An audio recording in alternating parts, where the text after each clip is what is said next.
Shelby Wilder, thank you so much for the update. We appreciate it. Okay, joining us now, former National Security Council Chief of Staff for the Trump administration and former CIA analyst and senior fellow at the America First Policy Institute, Fred Fleitz.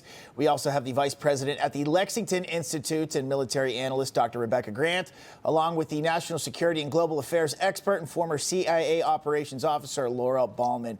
Good to see all three of you here on Monday afternoon. Fred, I'm sure you're following along with this in real time. It's all coming down. President Trump has put out a truth post about the phone call with Putin. What do you read into that?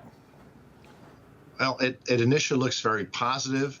It looks like Russia has agreed to work on a roadmap to get to a ceasefire with Ukraine. I think the personal relations between Trump and Putin are also very promising. If there's an agreement, that may be the issue that gets us past there. But we know Putin has not honored his agreements in the past. His reference to resolving the root causes of the war is troubling because they frankly don't make a lot of sense. But I think it's promising we've moved in this direction. And I'm hoping with Trump working with other world leaders, we can push Putin to actually agree to a 30-day ceasefire. Dr. Grant, when we see Vladimir Putin putting the largest drone strike, 273 drones since the war began, just yesterday attacking Ukraine just hours before he was set to speak with the American president and, of course, with President Zelensky. What does that say? Is that a subtext? Is that some sort of a strategy? Explain that. It was a very clear message. Putin's trying to say, hey, he's willing to continue fighting, although with a drone strike that big, he'll have to be ordering more from Iran any minute. That said, I think President Trump has done two very clever things.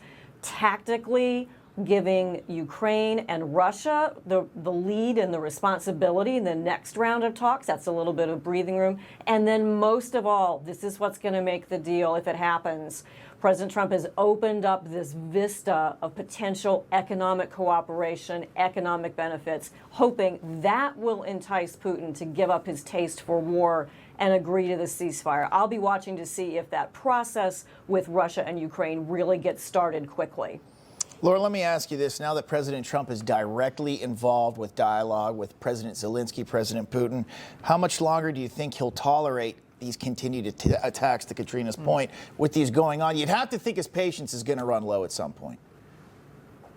President Trump's patience? Yes. Well, I think he's shown extreme patience in this entire process. The fact that they had starts, stops, and he hasn't given up. I would say to the president's adversaries, political adversaries, you know, let's all be happy. Whoever is driving peace. The point is that he's driving peace, and he hasn't given up. He said during the election, I am going to find peace immediately. People say, oh, within 24 hours. The fact is that was an expression of urgency and immediacy. I don't think he's going to give up. I do think the president is probably saying something like, you know what, Vladimir, take all the time you want. And while you think about it, I'm going to sign economic deals with Ukraine. I am going to support businesses coming into Ukraine. And oh, by the way, I'm going to make sure that American businesses and allied businesses aren't coming back to your country. But take your time. Fred, if President Trump, of course, said, all right, well, now at this point, the talks have to be between Russia and Ukraine. They have to come to an agreement because there are nuances there that only they know. Do you think that they will be able to do that without the intervention of President Trump or one of his envoys? I believe the Trump team will still be involved in the background and working this out. But this is consistent with a decision that Trump made a couple of weeks ago that we were going to back out as the immediate intermediaries to bring about an agreement. I think after what Trump did today, he's going to let both parties move forward. We could even be talking about a Trump-Putin meeting, a summit, which I think Putin wants. That may be a way to seal this deal. So I'm cautiously optimistic.